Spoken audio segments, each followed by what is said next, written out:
Hello, everyone, and thank you for joining the ARC of Fort Bend County Parent Education and Support Group meeting on Zoom today. This group meets at 11 a.m. on the second Thursday each month throughout the school year, and we like to start with an educational presentation. So I invite you to stick around after the presentation when we stop the recording, and we just kind of meet informally and talk as a group. And you can meet, kind of bounce ideas off of each other and questions that you may have. So my name is Carrie Axtell. I'm the Advocacy and Youth Programs Director here at the ARC of Fort Bend County. We are a nonprofit organization established in 1968 for people with intellectual and developmental disabilities, or IDD. We ensure opportunities for people with IDD and their families, and that helps maximize their quality of life within our community. We do that through disability rights advocacy for and with people with IDD, and we provide information about community services and resources, organize resource fairs, support groups for parents, as well as teen and adult siblings. We also hold several social and recreational programs for people in their teens, 20s, and into mature adulthood. We're also home to the largest Special Olympics delegation for adults here in the region, and we offer 10 different sports with over 100 athletes. So if you'd like to learn more about the ARC of Fort Bend County, you can visit our website, arcoffortbend.org, and check out our Instagram and Facebook pages, which are pretty active. You can also reach out to me. I've put my contact information there in the chat box. Once you logged on, you may have noticed your microphone is on mute. That's just to help cut down on background noise and help us hear our presenter better. But if you do have questions during the presentation, please, our presenter is perfectly fine with you chiming in there and asking him some questions. If you would like to type questions in the chat box as we go along, so you don't forget what your question is, I'm happy to read questions at the end of the presentation as well. So whatever your preference. If this is your first time joining us, welcome. We have some exceptional professionals here in the community who share their knowledge and expertise with us.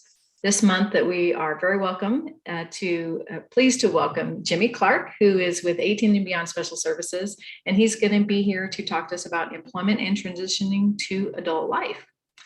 Mr. Clark has 17 years of training and experience in education, ranging from special education teacher, administrator, and adjunct instructor. He holds a bachelor's degree in applied arts and sciences and master's degrees in education administration and counseling.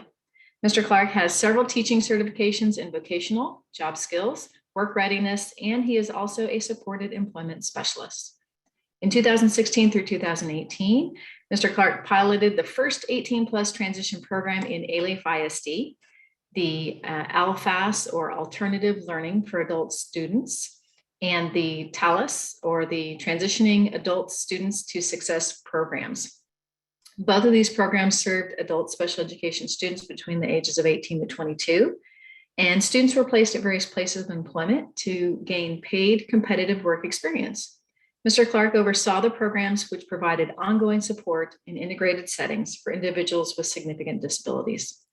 Currently, Mr. Clark is a vocational provider with Texas Workforce Commission through 18 and Beyond Special Services.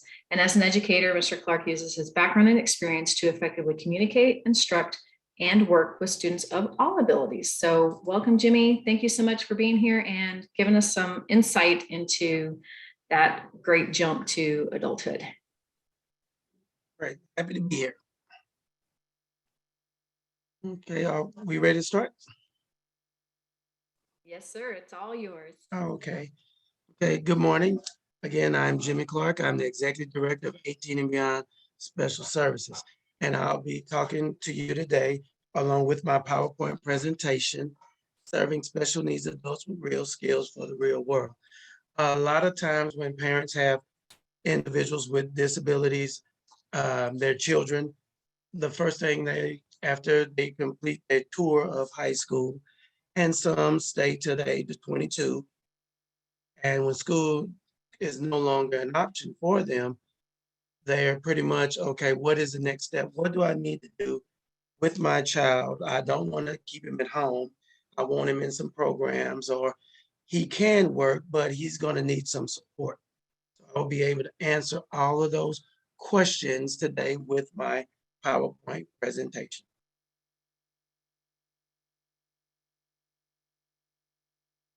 Okay, first thing, our mission of 18 and Beyond Special Services is to provide adult learners the opportunity to participate in a safe, inclusive program with rewarding hands-on relevant activities, which includes increasing educational success, enhancing character development, and building life skills through vocational, recreational, enrichment, and community activities.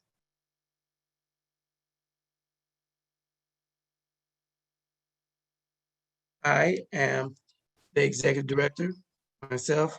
As a certified educator with a master's in education administration, I have a special affinity working with students young and old who have been identified as possessing learning deficits. I have a passion for working with adults with special needs because I believe these individuals can succeed by designing and modifying instruction to meet their transitional and vocational and behavioral needs. And that is me.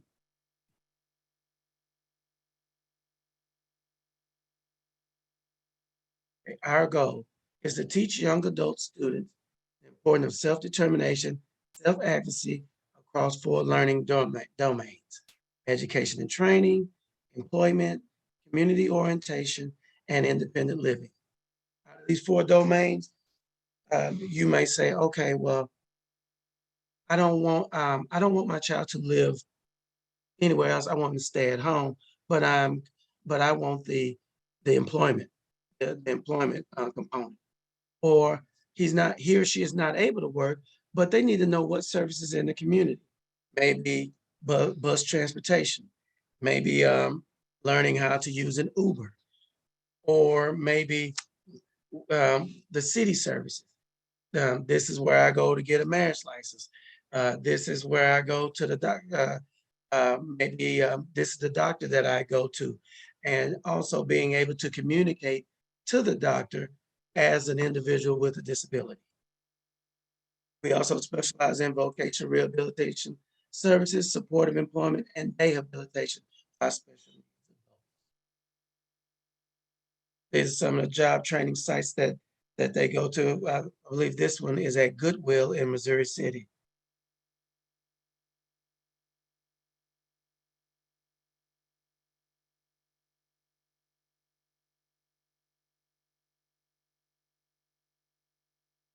The specific needs of each person are the most important criteria in determining the best program options.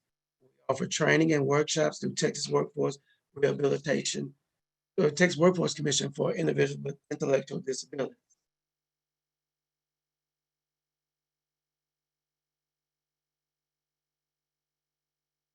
Services we provide through Texas Workforce is training and workshops, pre-employment transition services. If you're the age of 14 to 22, you are eligible for pre-employment transition services through Texas Workforce Rehabilitation Commission. These are the courses that we teach in collaboration with Texas Workforce: work-based learning experience, work readiness training, job exploration, counseling, post-secondary education counseling, self-advocacy, and job exploration. Again, if you're between the ages of 14 years old and 22, and you have a disability, a documented disability, and able to provide proof of that disability, then you can go to Texas Workforce Rehabilitation Commission and and say that I would like my son or daughter to participate in pre-employment transition services. And once an individual has completed that component, he or she is also eligible for vocational adjustment training. And these are the skills, what we call the VAT training, soft skills to pay the bills, disability disclosure, money smart, exploring the you and work, and entering the world of work.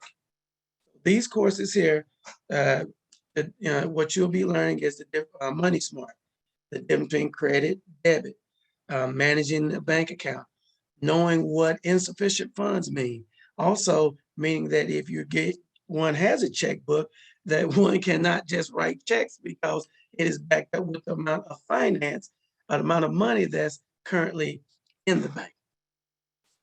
And in the world of work, learning the work culture in work, what's appropriate from work, being able to transition from a school setting to an employment setting. And also, one of the most important is disability disclosure, where you're able to articulate your disability and ask for specific appropriate accommodation.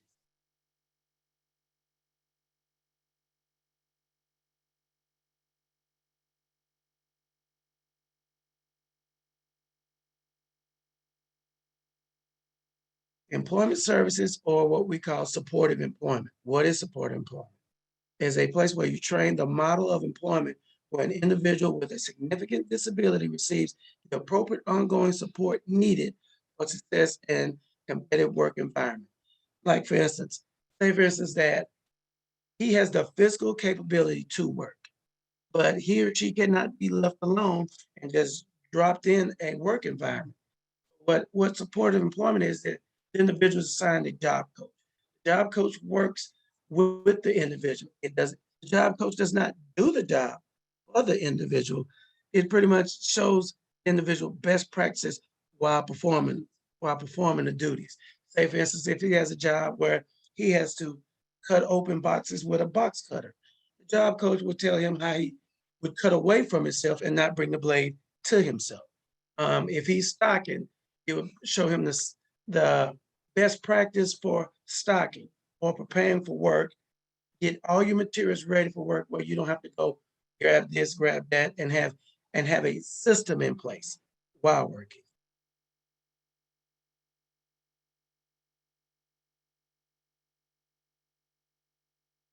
And that's one of our adult learners.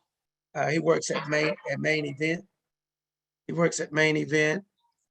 He's a utility worker whereby he preps the area in the morning. So getting ready for the customers to come in. And one of our community partners is Pepperonis, uh, where they make pizzas, or they're like a utility worker. They stock the line, they organize and back the lines up for the cooks.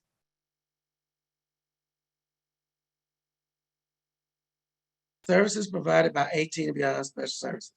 We have a day have program, and we also are a Medicaid provider. A lot of times when dealing with disabilities, it's a lot of acronyms. You know, you might see here MCO or IPC or or um, or LPC. So it's sometimes it could be overwhelming. Your MCO is your managed care organization. That's your Amerigroup, your Aetna, your Texas Children's Health Plan Superior. These are your Medicaid programs that will cover the cost if for services if you're not receiving the HCS or a Texas Home Living waiver. You might be on the list, but you may be receiving Medicaid, and also United Healthcare is one of those also. So it's really five of those MCOs.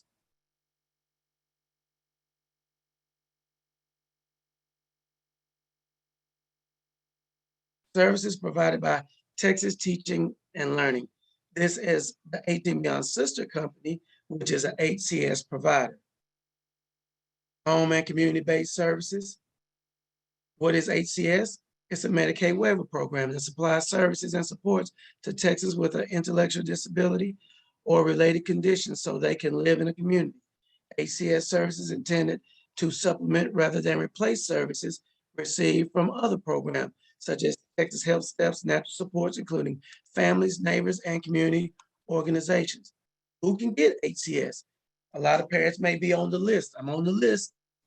So what I put my son or daughter on this list 15, 10, 20 years ago.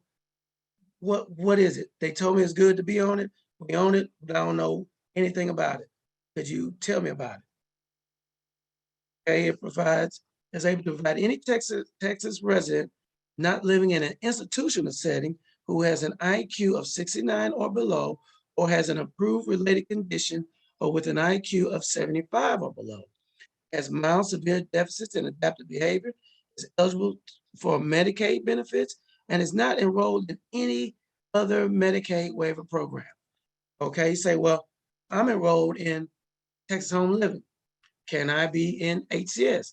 Yes, you can. Once you may already be enrolled in HCS, but your number is steady moving up. You might be enrolled in Texas Home Living, and your number might be steady moving up in HCS. Once your number has reached HCS, you're going to transition out of Texas Home Living to a bigger and greater plan of HCS.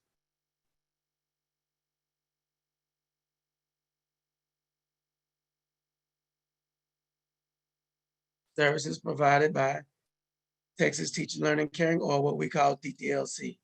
Residential services, group home, host home companion care.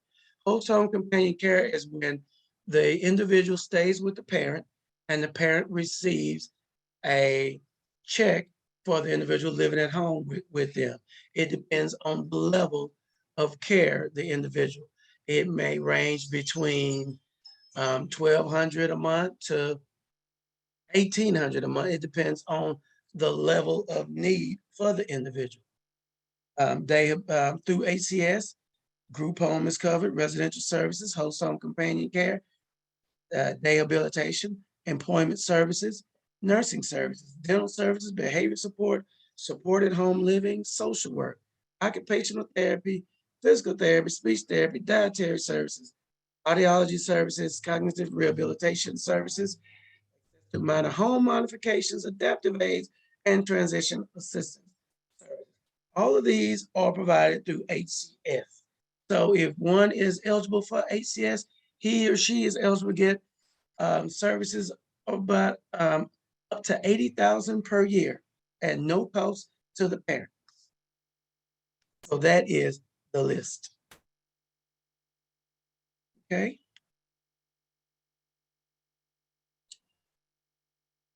'18 and beyond, special transportation services, explanation of services. Provides transportation to and from the customer place of employment, transportation to job training facilities, job searching, application process, interviews, and all necessary follow-up. Assist in the transportation to and from childcare for eligible dependents and medical appointments. These are our vehicles right here where we do our transportation for our clients. Hey, Jimmy, while you're on transportation, I was just wanting to ask about, so is that ongoing even after the person has maybe transitioned to their employment and they continue to need transportation to their place of employment? Is it ongoing? Yes, well, now with the waiver services, if you have a Texas Home Living waiver, they will cover your travel expenses, your transportation. HCS does not, because due to the fact they feel that if you're getting a host home check for whatever dollar amount, that you should be able to provide those services. Also, through Texas Workforce Rehabilitation Commission, because we do contract with them too as well, and they will provide the transportation services and contract us to bring you to and from work. And those are your three options that you have. Also, then you also have private pay as well. A lot of clients like to use. So either one of the waivers is paying for it, or through vocational rehabilitation if you qualify for that. Yes. Okay. Yes. Or private pay. And a lot of parents like the transportation because, say for instance, with an Uber, you don't know who you're getting when it comes up, and pretty much it's we take you there at the front door if need to wait, the driver waits too, and it depends on what, based on the need of the individual. Okay, our admission process, we do schedule tours Saturday or Sunday from 1 to 4. We ask that you bring your adult child or your younger child with you. You complete the enrollment application.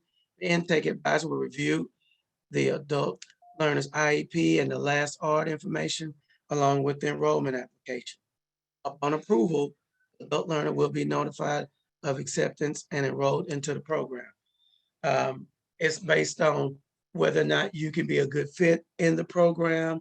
Yeah, they have disqualifying factors that the counselor, the enrollment counselor, will explain to you at the point when you come in and you tour the facility. So I have another question related to that. So then can people kind of just come to you first, or do they have to come to you through vocational rehabilitation, No, already having a counselor? um, they can either or, Okay. if they want vocational services. If they want vocational services, then I'm going to, point them to the direction of the counselors that we work with. We work with a lot of TWC counselors. Pretty much point them in the right direction. So pretty much when they come for the tour Saturday or Sunday, it's pretty much informing them that, okay, this is your step one, your step two, your step three. So we're pretty much giving them the blueprint of what you need to do to get services for your child. Okay, well, good. And we have another question from one of the parents here on our chat is, um, what if my child goes to a private school and they don't have an IEP or an art committee, they don't have a formal IEP from a public school? What other paperwork would you all be looking for instead? Enrollment counselor also will probably look at the psychological, when last time that they've been to the psychologist and look at the findings that the psychologist, have, and go through the questionnaire to see, to pretty much vet each individual to see if they're eligible, to get into the program.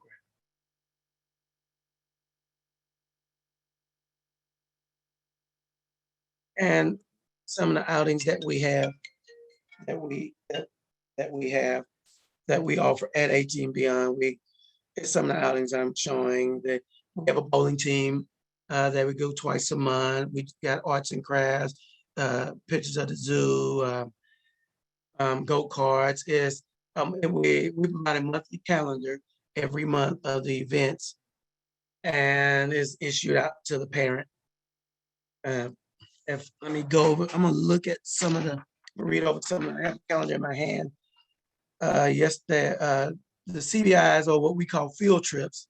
I've been a teacher so long, I say field trips. But on every Wednesday and Friday, they have outings that they go into. This last week, let's see, I'm looking. They went to Star Cinema Grill October 5th. Friday on the 7th was main event. The Frauberg Farms was yesterday. Tomorrow they're going to Cidercade downtown. Restaurant Wednesday, they're doing Buffalo Wild Wings. Again, on 21st, they have main event twice. They got S'mores and Stories at Lost Creek Park.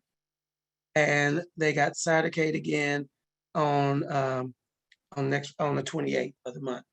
And not to mention the different activities that they got. They got Movie Monday, this for a day program. They got the Outdoor Falls scavenger hunt. They have work training, arts and crafts, and October birthday sale. So that's a little snapshot of some of the things that we offer. Okay. So the community-based instruction, is that in conjunction with, or is the community-based instruction days that those who are part of the employment program are kind of taking part in? Those are the ones that's enrolled in the day program where they do the CBIs those are the ones eligible for, that are currently members enrolled with 18 and Beyond Special Service.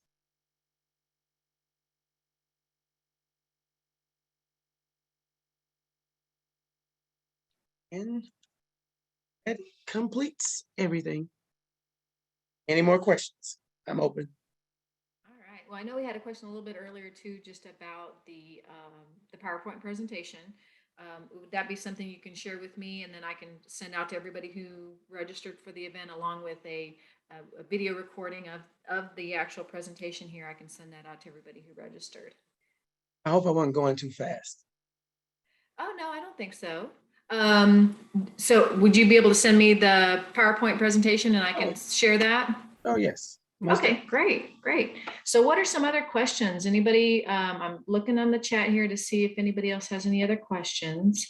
Feel free to unmute yourself and just hop in if anybody's got a question specific to kind of maybe their child or what they're wondering.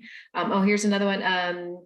Do you provide any kind of they're wanting to know the address for when the Saturday tours? I guess, would you call first and maybe schedule the tour, and then you can go up to the website and leave a message, 18 and Beyond specialservices.org, and you say, I would like to schedule a tour, and then someone would answer you back and get the time and set you an appointment. Services. Okay, I'm gonna put that in the chat right now too. So the web address 18 and then the word and spelled out, right? A-N-D, beyond special services.org. Org. It is a .org. Okay, so you would go to 18 and beyond special services.org. I put the web address there in the chat. And then you could contact them about scheduling a tour. So Jimmy, it sounds like, so some other questions, like you were mentioning, we were talking a little bit earlier about, this concern when school district, it kind of stops at 22, right? For those who maybe will, they return Aging for out. services. Yes, so sometimes they call it aging out. And then, and just depending on what, the parent and the student is looking for, they, some good first steps would probably be to maybe reach out to Yes. Texas Workforce Commission, find out about if they're, okay, so yeah, go ahead and, can you walk us through some of that, kind of what your recommendations are to a Well, parent? I would recommend that when they hit the age of 14, to go ahead and sign up for services with Texas Workforce. All you have to do is submit your information, your identification, proof of your disability, your OD paperwork will work just fine. And then you can even request the counselor that you want to work with. You can request whatever counselor that you can use informed choice to pick your counselor you would like to work with. And then from there, the counselor will pretty much get back in touch and get in touch with you and say, okay, what are you looking for exactly? Well, if you're at the age of middle school, we do a summer camp in the summer and during the holidays, so they're not at home all day. We do we also do the SEAL program, which is a summer earn and learn in conjunction with Texas Workforce, where we job coach individuals at the museum, Christian Day. We had individuals at Christian Ministries. We had them at Goodwill. Goodwill, the museum, the zoo, pretty much scattered out all over. We want to see individuals not just sitting at home playing video games. We want them to have a purpose. And even if one is not even eligible for maybe work, at least go through the training program where you're eligible to, advocate for yourself, learn some money management skills that you have, even though school doesn't really teach you that aspect of it. I'm a former teacher, I'm a special ed teacher, a former assistant principal. With the curriculum that they have, they pretty much have to keep it moving. But when you get these blocks of courses, you're able to focus on, and it's modified where one doesn't get overwhelmed. It's not a one size fit all. One of the things, best things about being an education teacher, that you take that instruction and you modify it where individual can be successful and he can learn something from it. Yeah, So, but I do recommend that you sign up with Texas Workforce, let them be your friend. So, and then also, if you say, for instance, here's a question. I can't look at the monitor, but this was a question that popped up that, okay, I have a waiver. Can I still go to Texas Workforce? Yes. Yes. So what you want to do is still go through the service with Texas Workforce. And if you're eligible to get a job, the job, the provider will place you on a job. We do job placement as well. And then Texas Workforce is only there for 90 days once you're placed on a job. 90 days. After that, they pack up, they pull the car, and they pack up and go on and service the next individual.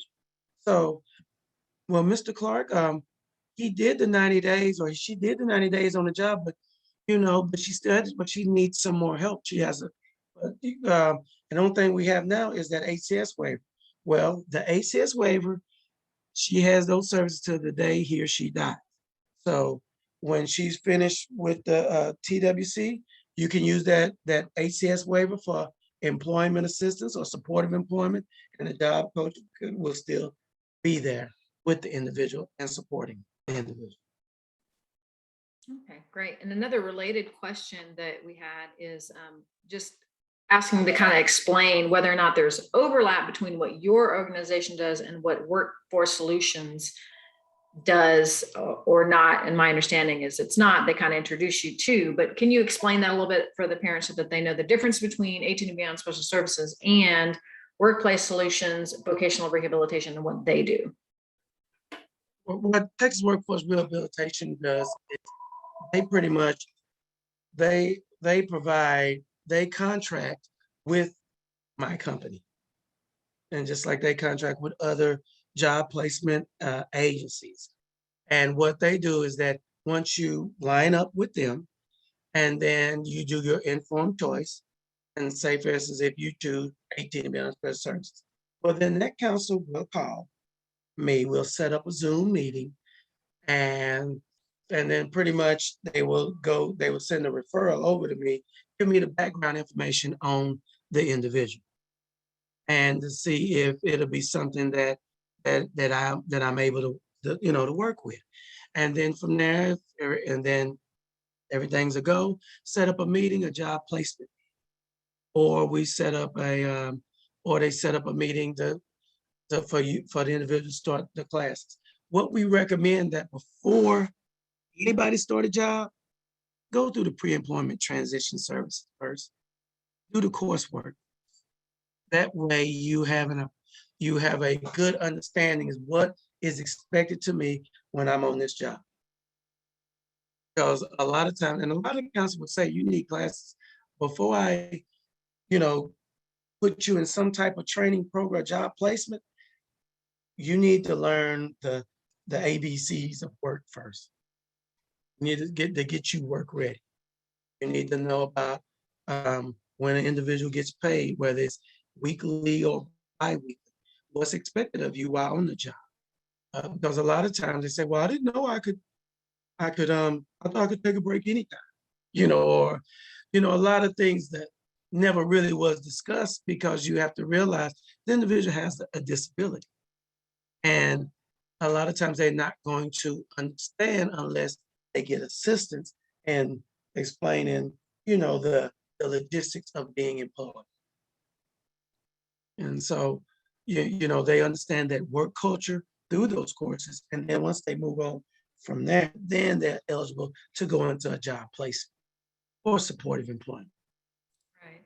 So I put a couple of resources there in the chat as well for some of the parents that are kind of looking at, again, where to begin, where to start. So as Jimmy has recommended is, yes, reach out to Texas Workforce Commission, kind of have that pre-employment transition services. If you happen to have a child who is between the age of 14 to 22, and you're kind of looking at still or wanting to start that early relationship with them before they graduate from high school.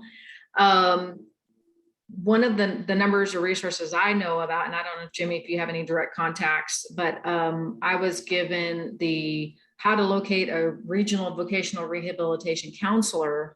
And I was given just a number. I put it in the chat. It's 832-681-2633. Again, so it's a general Houston number that they would be able to tell you based on where you live, who to contact and how to reach whoever the rehabilitation counselor for your area is, because Fort Bend County, Harris County, all these areas are quite large, and there's different people that are responsible for different areas. So this number is one way to kind of at least get a good idea for maybe who the regional vocational rehabilitation counselor is in your area. So I'd probably start there.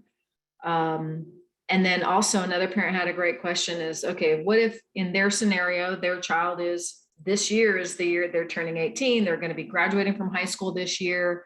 It's not too late for them to start that vocational, those pre-employment, those classes like you were talking about, right? So in that case, Jimmy, what would they do? They're not 14, right? They're looking at maybe transitioning.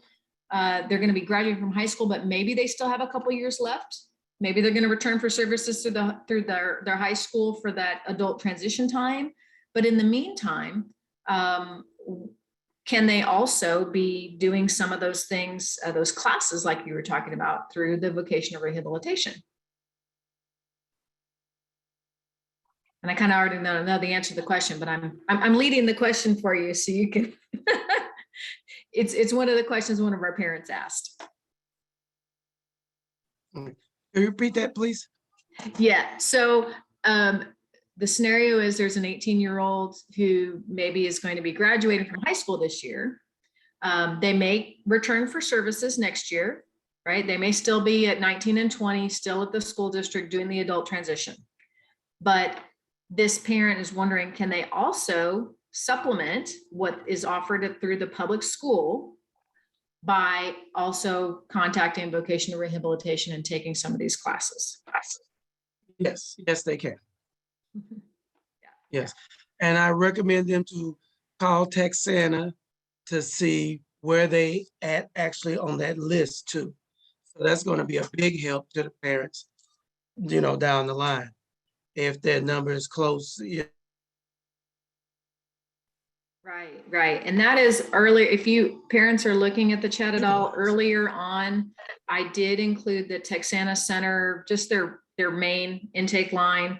If you call that number at Texana Center and ask about where am I on the Medicaid waiver wait list, that number is 281-239-1349.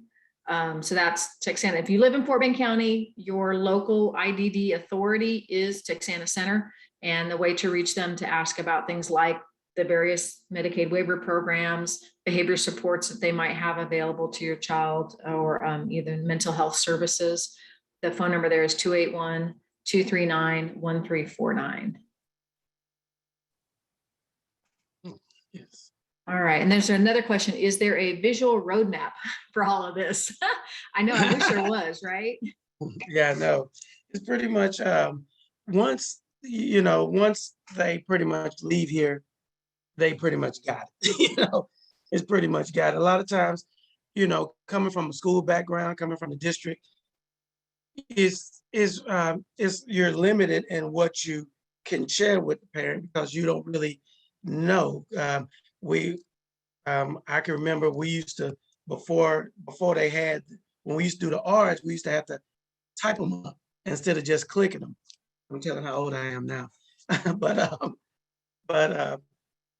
we would always say refer to DARS, which is Texas Workforce Rehabilitation Commission, or refer to the ARC, or refer to, but I always ask the question, when we refer, what is there something else that goes along with the refer? And then they say, no, we just gonna refer them, and then it's up to the parent to go out and seek. And then I would ask the question, well, why don't they just pretty much have like like this was before they started having the resource fairs. Get everybody a who's who in special education beyond high school to, to assist the parents. And yeah, that'd be great. And they just went on talking about something else. But I would tell the parent to be proactive and do it early. Just because he might be returning another year in school, go ahead and see what's out there, because a lot of times places fill up, or you might be able to get on a list. And then by the time he or she is done with school, then you can just transition into that, because I don't really recommend an individual stay in the school till they're 22. Former special education teacher, former principal, I wouldn't recommend it. Because what's going to happen is they're not going to learn anything more than what they already learned. So you just really need to get them out in the community, let them see what these resources are, and get them in some programs that he can transition to. He can make friends. He can, earn an income and go on with his or her adult life. And that's what it's all. And there are a lot of really good resources out there. So I would encourage parents, it is overwhelming. Yes. There's so much, it feels like as a parent, there's so much to learn, so much to do, and you just don't know where to begin. And but so what I always, kind of recommend when we're talking as parents, I'm a parent myself. I have 3 children, 2 of them have a disability. So I walk this same road along with you, and I feel it. I know how overwhelming it is. So one of the things that I try to do is just try to keep that perspective, is make mini goals for myself, is okay, we're working on this right now. And I'm aware of these other things that are out there. Like you were mentioning, Jiminy, resource fairs are a great way to kind of learn about who these other entities and organizations are, just so you're aware that they're out there.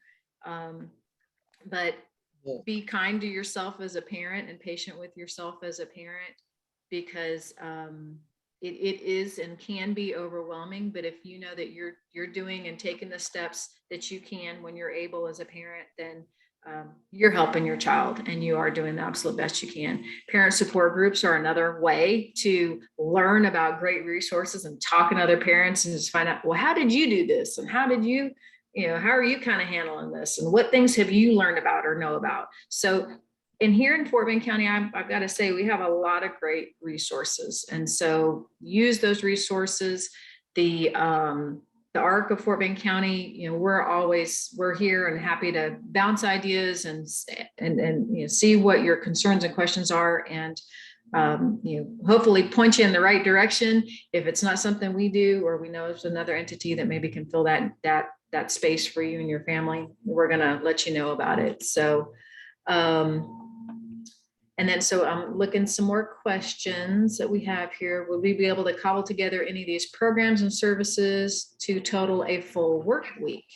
That is one additional concerns that parents would continue to have, is kind of how to do, like, for the example, the person who is 18, maybe they're still at school, they're 18, 19 years old, they're in the adult transition program. Maybe they have school, Monday, Tuesday, Wednesday for, until noon or something. And then they want to do some of these other classes in the afternoon.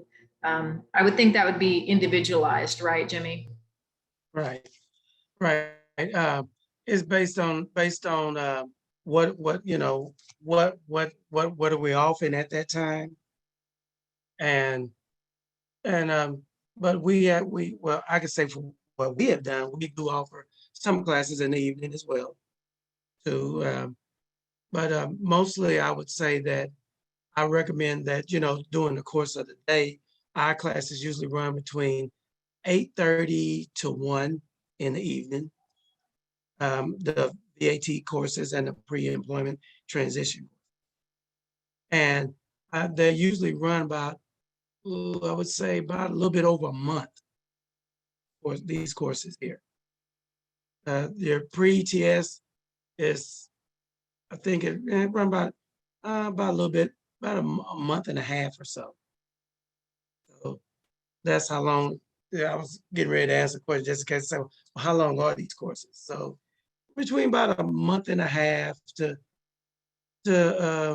maybe 2 months, based on how the individual attends. Okay. Well, any last minute questions before we let our presenter Jimmy go? Any other questions in the chat? I'm looking there, I don't see any. If anybody would like to speak up, unmute yourself, feel free to ask Jimmy directly. And we're going to stay online here just for our parent support group portion. So we'll continue to talk some more if you want to just talk privately. But thank you so much for presenting this information, Jimmy. It's important. Thank you for what you all do there at 18 and Beyond Special Services. And if anybody wants to contact, also, yes, go ahead. You can always go to the website, or you can call. The number here is 832-781-4810. All the information is on our website. We have a Facebook, we have an Instagram. You can follow us and see what we're doing in the community and see some of our adult learners. A lot of times, most of the ones pretty much know each other when they come through. So either they was in Special Olympics with them, or they went to school with them, so they have some type of connection with them, so. But, Thank you so much. Yes. oh, we and I need to get- also say, also, if you're not on that waiver list and you're receiving Medicaid through AmeriGroup, United, Molina, Texas Children, get in touch with your service coordinator. Because that's important too, because you want to put them in any type of program, you're gonna have to get in touch with them if you're not on that waiver list. And that make that a priority too as well. Great advice. Yes, yes. Wonderful advice. Lots to think about today. Thank you again, Jimmy. Okay. We'll go ahead and end the presentation today. Thanks so much for joining us. Okay, all right, y'all have a good one, be blessed.